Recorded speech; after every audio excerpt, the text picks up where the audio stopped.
지금으로부터 불과 30년 전 한국에 거주하는 외국인 수는 고작 38만 명이 전부였습니다. 이 중에서도 20%는 불법 체류자였기 때문에 실제로 합법적으로 한국에 거주하던 외국인은 30만 명뿐이었던 것이죠. 당시 한국의 1인당 GDP는 1100만 원으로 일본의 3분의 1도 채 되지 않았는데요. 핑클과 조성모가 대활약하던 이 시절 한국은 그저 수많은 개발도상국들 중 하나에 불과했습니다. 반면 당시 일본의 인기는 상당했습니다. 일본 정부가 외국인 노동자 이민을 불허했음에도 이민자 대국이 됐습니다. 일본 도쿄 신주쿠구의 신오쿠보 지하철역 개찰구 바로 왼쪽에 자리 잡은 골목길에는 동남아시아와 중동에서 온 사람들이 넘쳐납니다. 신오쿠보 중심가인 상점들은 영어로 아라비안 푸드, 할랄 푸드, 인터내셔널 푸드라 적힌 간판들에 빼곡합니다.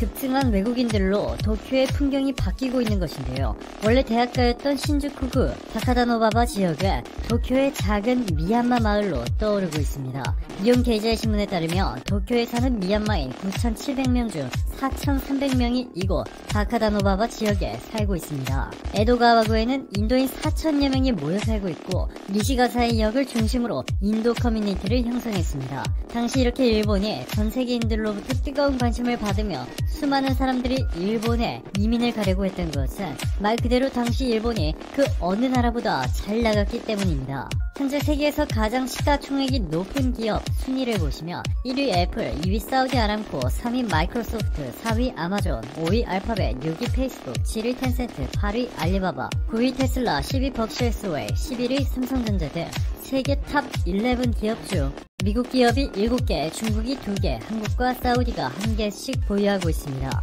일본 1위 기업인 토요타는 39위로 추락했습니다. 자, 그런데 1988년대 세계 기업 순위는 현재와 완전히 달랐습니다. 세계 기업 1위가 일본의 NTT, 2위가 미국의 IBM, 3위 일본의 스미토모은행, 4위 미국의 엑센, 5위 일본의 다이치칸교은행, 6위 일본 후지은행, 7위 일본 도쿄전력, 8위 일본 미쓰비시은행, 9위 일본 개발은행, 10위 일본 노무라증권 등 1위부터 20위까지 일본 기업으로 도배가 됐습니다. 일본 기업들이 전 세계를 지배했고 미국 기업들조차 감히 일본 기업과 경쟁할 생각을 못했습니다. 현재 미국 대기업들의 전 세계에 미치고 있는 영향력과는 비교할 수 없을 정도로 막강한 힘을 당시 일본 기업들이 지녔던 것이죠. 이렇게 세계 최고로 잘 나가다 보니 당시 일본 기업에서 면접을 보면 1인당 30에서 40만원에 달하는 교통비를 지급했고 어떤 사람은 이것을 이용해 20개에서 30군데 면접을 보고 자동차를 한 대 구입한 것으로 알려져 화제가 된 바 있습니다.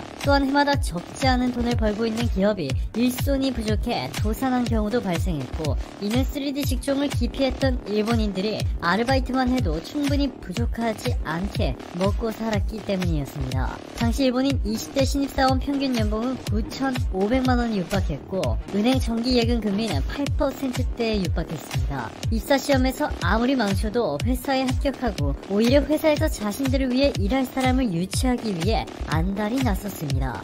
이로부터 30년이 지난 지금 상황은 완전히 뒤바뀌었습니다. 한국이 아시아에서 경쟁력 1위 국가에 올랐습니다. 보아와 아시아 포럼에서 발표한 아시아 경쟁력 보고에 따르면 한국의 종합 경쟁력은 2018년 3위에 이어 2019년 1위를 기록했고 일본은 5위로 추락했습니다. R&D 지출 집중도, 제조업 부가가치, 생산성, 첨단 기술 집중도, 고등교육기관 진학자 수, 교육 효율성, 연구 집중도, 특허 등록 활동 등을 종합적으로 평가하는 블룸버그 혁신지수에서 한국은 6년간 1위를 기록했습니다. 블룸버그는 특히 삼성전자의 공을 강조하며 2000년대 전 세계 기업 중 IBM에 이어 한국의 삼성전자가 두 번째로 특허를 많이 취득한 기업으로 반도체, 스마트폰, 디지털 미디어 기기에서도 생산자와 파트너 간 생태계를 형성하는 데 기여했다 발표했습니다. 일본은 7위에 머물렀는데 R&D부터 특허 활동까지 그 어느 분야에서도 한국보다 앞서지 못했습니다. 자, 그런데 한국에도 딱 한 가지 문제가 있습니다.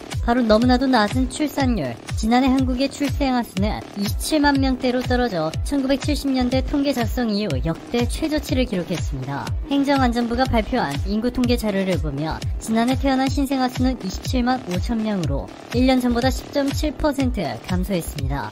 사망자 수가 출생자 수를 넘어서며 사상 처음으로 전체 인구가 감소했다는 충격적인 소식까지 전해졌습니다. 통계청이 발표한 자료에 따르면 현재와 같은 속도로 인구가 감소하게 되면 2040년 한국의 총 인구수는 5,085만 5천 명으로 92만 명 줄어들게 됩니다. 고령 인구 비율이 급격하게 늘어나고 총 인구수가 줄어들게 되면 한국 복지의 버팀목인 국민연금이 무너지게 되고 인건비가 지나치게 상승해 글로벌 기업들은 한국에서 빠져나가 다른 나라로 공장을 옮기게 됩니다. 매우 위험할 수도 있는 상황인데요. 자, 그런데 여기서 놀라운 일이 벌어지기 시작했습니다. 일부 전문가들이 곧 한국의 인구가 폭발적인 증가를 보일 것이라는 전망을 내놓았습니다. 제2의 베이비붐까지 일어날 수가 있다고 말하고 있어 한국인조차 놀라게 만들었습니다. 전문가들은 한국의 4차 산업혁명을 주도하며 제조업을 중심으로 한 놀라운 발전을 이룰 것이라 말하고 있습니다. 자동차와 반도체, 가전제품 등 제조업은 수많은 1, 2, 3차 협력사를 두고 있고 전방산업과 후방산업 간의 연결고리가 다른 어떤 산업보다 긴밀하게 연결되어 있어 국가 경제에 미치는 영향이 클 뿐만 아니라 한 나라의 중산층이 얼마나 많은지는 곧 제조업의 방향에 달렸다고 봐도 과언이 아닙니다. 궁극의 미래에너지 기술이라 불리는 세계 수소차 시장에서 한국의 현대차 점유율은 무려 75%에 달하고 있고 1년 전만 해도 세계 4위에 머물렀던 한국의 LG화학은 중국의 BYD와 CATL, 일본의 파나소닉까지 제치고 전기차 배터리 세계 1위로 등극했습니다. 이뿐만이 아니라 대체에너지 중 가장 높은 비중을 담당하고 있는 태양광 분야에서도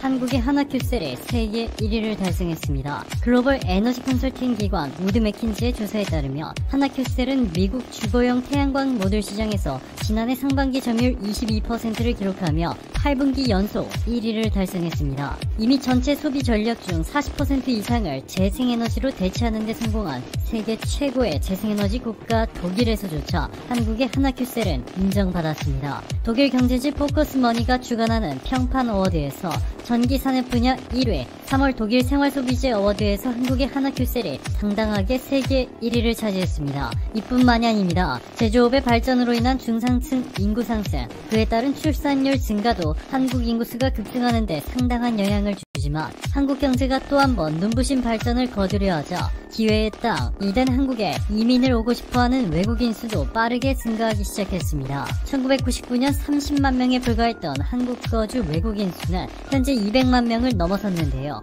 하버드대학교 박사 출신의 엠마누엘 페스트라이시 교수는 한국에 대해 이렇게 말했습니다. 한국은 외국인이 깜짝 놀랄 만큼 살기 좋은 나라다. 미국 자동차 전문 매체 잘롬리가 서울 지하철을 도쿄와 파리, 홍콩을 제치고 세계 최고의 지하철 시스템을 보유한 곳으로 꼽았다. 희귀병에 걸리지 않는 한 한국에서는 저렴한 비용으로 수준 높은 의사에게 훌륭한 치료를 받을 수 있다. 한국의 치안도 세계 1위다. 순위 전문 사이트인 넘비오가 발표한 여행자들이 매긴 각국의 치안 수준에 따르면 세계 치안 국가 1위는 85.69%의 압도적인 투표를 받은 한국이다.